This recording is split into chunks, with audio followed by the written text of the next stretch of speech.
नमस्ते दोस्तों। आज की हमारी वीडियो में प्राचीन भारत से संबंधित बौद्ध धर्म और जैन धर्म के बारे में जानेंगे।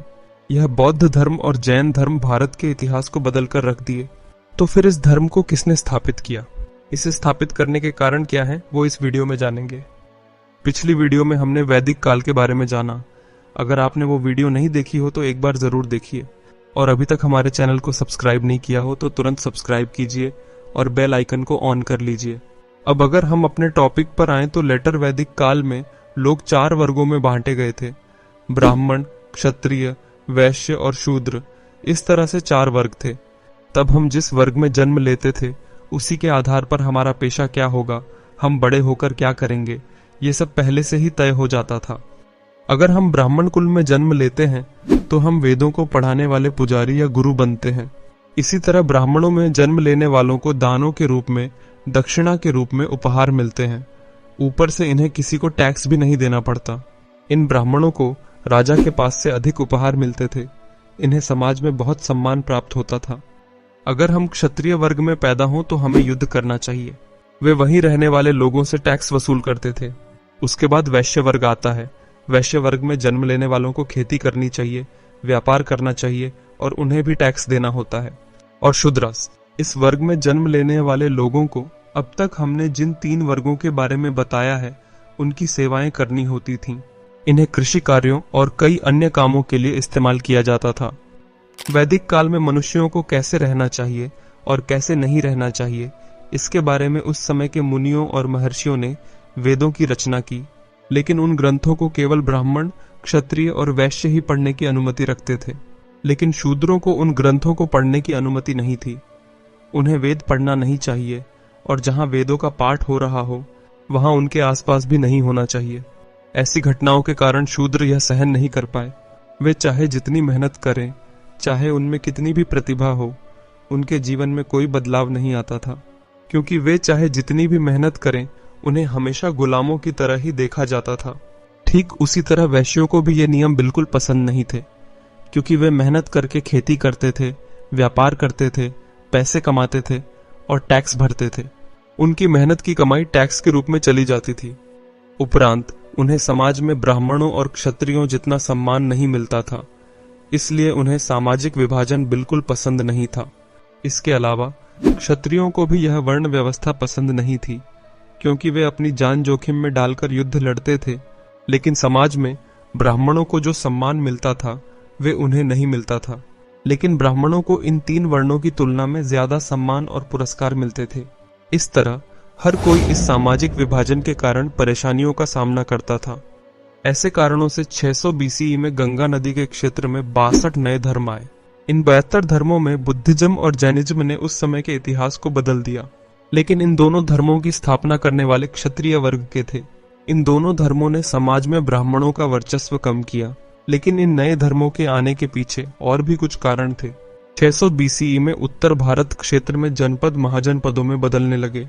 ऐसे बने राज्यों के बीच धीरे धीरे युद्ध शुरू हो गए। उस समय गायों और बैलों की बड़ी संख्या में बलि दी जाती थी। कुछ लोग तो इन्हें मारकर खा भी लेते थे। ऐसा करने से पशुओं की संख्या घटने लगी। यह कृषि के लिए बहुत बड़ी समस्या बन गई। पशुओं की कमी के कारण उस समय बहुत से लोगों को मुश्किलों का सामना करना पड़ा। लेकिन बुद्ध धर्म और जैन धर्म ने अहिंसा का मार्ग अपनाया। उन्होंने पशुओं की बलि देना, युद्ध करना जैसी चीजों से घृणा की। इन दोनों धर्मों के अनुयायियों ने एक साधारण और शांतिपूर्ण जीवन को चुना। लोगों को ऐसा गुलामी जैसा जीवन नहीं, बल्कि यही शांतिपूर्ण जीवन अधिक पसंद आया। इन दोनों धर्मों में सबसे पहले आया जैन धर्म। तो पहले जैन धर्म के बारे में जान लेते हैं। जैन धर्म की स्थापना वर्धमान महावीर ने की थी, जो क्षत्रिय वर्ग से संबंधित थे। इस जैन धर्म में कुल 24 तीर्थंकर माने जाते हैं। महावीर का जन्म 540 BCE में वैशाली नगर के पास स्थित कुंडग्राम गांव में हुआ था। तब उन्होंने अपना घर छोड़ दिया और 12 वर्षों तक देश में भ्रमण करते रहे। 40 वर्ष की आयु में उन्होंने जाम्बिक गांव में 1 साल वृक्ष के नीचे पूर्ण ज्ञान प्राप्त किया। उन्होंने 461 BCE में पावापुरी गांव में मृत्यु प्राप्त की। जब उनकी मृत्यु हुई तब उनकी उम्र 72 वर्ष थी। जैन धर्म में मुख्य रूप से 5 सिद्धांत होते हैं। अहिंसा, हिंसा नहीं करनी चाहिए। सत्य, सच्चाई बोलनी चाहिए। अस्तेय, चोरी नहीं करनी चाहिए। अपरिग्रह, संपत्ति का संग्रह नहीं करना चाहिए। ब्रह्मचर्य। जैन धर्म ने पशुओं को बहुत महत्व दिया। इस जैन धर्म को उस समय की सामान्य जनता द्वारा बोली जाने वाली प्राकृत भाषा में सिखाया गया। जैन भिक्षुओं को मोंक्स भी कहा जाता है। महावीर स्वामी से पहले जैन धर्म में 23 तीर्थंकर थे। महावीर स्वामी से पहले के तीर्थंकरों ने जैन अनुयायियों को वस्त्र धारण करने की सलाह दी थी, लेकिन महावीर स्वामी ने कहा कि वस्त्र धारण नहीं करना चाहिए। इसी कारण से जैन धर्म 2 भागों में विभाजित हो गया। जो सफेद वस्त्र पहनते हैं उन्हें श्वेतांबर कहा जाता है, और जो कोई वस्त्र नहीं पहनते उन्हें दिगंबर कहा जाता है। जैन धर्म ने दुखों और कष्टों से दूर रहने की कामना की। हर जैन अनुयायी के लिए कुछ नियमों का पालन करना अनिवार्य होता है, जिन्हें त्रिरत्न कहा जाता है। वे हैं सही विश्वास, सही ज्ञान और सही आचरण, अर्थात तीर्थंकरों की शिक्षाओं में विश्वास रखना, उन्हें समझने का ज्ञान प्राप्त करना और उनका पालन करना। इन तीनों के माध्यम से हर जैन अनुयायी मोक्ष प्राप्त कर सकता है, ऐसा जैनों का विश्वास है। अहिंसा को अत्यधिक महत्व देने के कारण जैन धर्म का प्रभाव धीरे धीरे कम हो गया। उस समय जब लोगों की तबीयत ठीक नहीं रहती थी, तब वे पेड़ों से तैयार किए गए औषधीय रसों का उपयोग करते थे। लेकिन जैन धर्म कहता है कि पेड़ों में भी प्राण होते हैं, इसलिए उन्हें नष्ट नहीं करना चाहिए और औषधियां भी उपयोग नहीं करनी चाहिए। ऐसे कुछ नियम सामान्य जनता को बिल्कुल भी पसंद नहीं आए। जैन धर्म ने भारत के धार्मिक, साहित्यिक, वास्तुकला और कला के क्षेत्र में कई परिवर्तन लाए। विशेष रूप से चंद्रगुप्त मौर्य, कारवेल, कदंब, गंग, चालुक्य और राष्ट्रकूट जैसे राजवंशों ने जैन धर्म को अपनाया और अनेक जैन मंदिरों का निर्माण करवाया। अब आइए बुद्ध धर्म के बारे में जानें। 600 BCE में भारत में प्रकट हुए प्रमुख धर्मों में से एक है बौद्ध धर्म। इस धर्म की स्थापना गौतम बुद्ध ने की थी। भारत के साहित्य, वास्तुकला और कला के क्षेत्रों में बौद्ध धर्म ने अतुलनीय योगदान दिया। यह धर्म धीरे धीरे पूरे विश्व में पहचान प्राप्त करने लगा। गौतम बुद्ध का असली नाम सिद्धार्थ था। वे कपिलवस्तु राज्य के शाक्य वंश से संबंधित थे। उनके पिता का नाम शुद्धोधन और माता का नाम महामाया था। वे 533 BC में वर्तमान नेपाल के लुम्बिनी वन में जन्मे थे। जन्म के 7वें दिन ही उनकी माता का निधन हो गया। माता की मृत्यु के बाद उनका पालन पोषण उनकी मौसी प्रजापति गौतमी ने किया। गौतम बुद्ध नाम उन्हें उन्हीं की मौसी गौतमी के नाम पर मिला। जब वे 19 वर्ष के थे तब उन्होंने यशोधरा से विवाह किया और उनके पुत्र का नाम राहुल था। एक दिन जब गौतम बुद्ध कपिलवस्तु नगर में भ्रमण कर रहे थे, तब रास्ते में उन्होंने 4 दृश्यों को देखा। एक वृद्ध व्यक्ति, एक रोगी, एक मृत शरीर और एक सन्यासी। इन चारों दृश्यों ने उन चारों में गहरा परिवर्तन ला दिया। पहले 3 दृश्यों से उन्होंने समझा कि जीवन दुखों से भरा हुआ है। सन्यासी को देखकर उन्होंने देखा कि वह अपने ज्ञान को सबके साथ बांटते हुए अत्यंत आनंदित और शांत जीवन जी रहा है।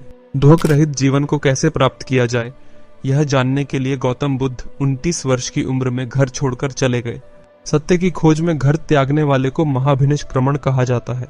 उन्होंने अपने रथ सारथी चेन्नाडू की सहायता से जंगल की ओर प्रस्थान किया और अपने राजसी वस्त्र व आभूषणों को पिता को वापस भेज दिया। इसके बाद उन्होंने विभिन्न स्थानों की यात्रा की और कई गुरुओं के पास जाकर शिक्षा ग्रहण की। 35 वर्ष की आयु में गौतम बुद्ध ने वर्तमान बिहार के गया क्षेत्र में एक पीपल के वृक्ष के नीचे 40 दिनों तक ध्यान करने के बाद ज्ञान प्राप्त किया। उन्होंने इस वृक्ष के नीचे 40 दिन तपस्या करके जो ज्ञान प्राप्त किया उसे संबोधि कहा जाता है।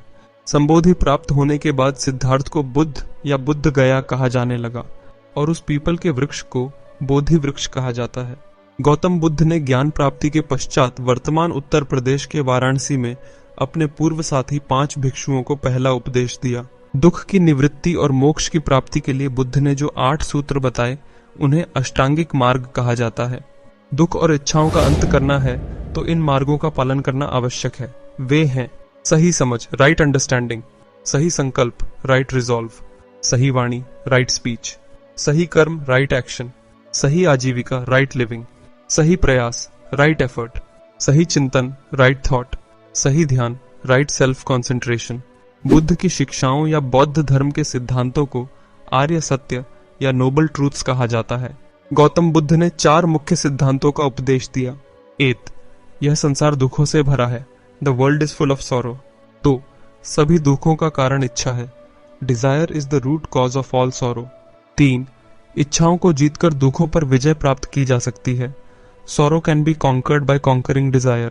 4 इच्छाओं को अष्टांगिक मार्ग का पालन करके समाप्त किया जा सकता है। Desire can be conquered by following the eightfold path। Buddha ने यह उपदेश दिया कि यज्ञों और योगों से मोक्ष प्राप्त नहीं होता। जाति और धर्म के भेदभाव को नहीं मानना चाहिए, जीवों की हिंसा नहीं करनी चाहिए, असत्य नहीं बोलना चाहिए, भ्रष्टाचार नहीं करना चाहिए और दूसरों की संपत्ति को अपने अधीन नहीं करना चाहिए। उन्होंने काशी, मगध, कपिलवस्तु, वैशाली जैसे राज्यों का भ्रमण करते हुए अपना धर्म प्रचारित किया और अपने अनुयायियों को एकत्र करके बौद्ध संघ की स्थापना की। 483 BCE में जब वे 80 वर्ष के थे, वर्तमान उत्तर प्रदेश के कुशीनगर में एक साल वृक्ष के नीचे उनका निधन हुआ। जैसे जैन धर्म में त्रिरत्नों का उल्लेख किया गया है, वैसे ही बौद्ध धर्म में भी त्रिरत्नों की बात की गई है। इन त्रिरत्नों को बुद्ध, धम्म और संघ कहा जाता है। बौद्ध परंपराओं में इन्हें इस प्रकार स्वीकार किया जाता है: बुद्धम शरणम गच्छामि, धम्मम शरणम गच्छामि, संघम शरणम गच्छामि। हर बौद्ध अनुयायी के लिए इनका पालन करना अनिवार्य होता है। यह बौद्ध धर्म पाली भाषा में प्रचारित किया गया था। काफी समय बाद बौद्ध धर्म 2 शाखाओं में विभाजित हो गया: हीनयान बौद्ध धर्म और महायान बौद्ध धर्म। इन दोनों के बीच मुख्य अंतर यह है कि हीनयान अनुयायी बुद्ध को एक सामान्य मानव के रूप में मानते थे। महायान अनुयायी बुद्ध को ईश्वर रूप में मानते थे और उनकी पूजा करते थे। जैसे जैन धर्म भारत में स्थायी रूप से टिक नहीं पाया, वैसे ही बौद्ध धर्म भी भारत में स्थायी रूप से बना नहीं रह सका। 1200 CE आते आते बौद्ध धर्म भारत से लगभग विलुप्त हो गया। इसके कई कारण थे।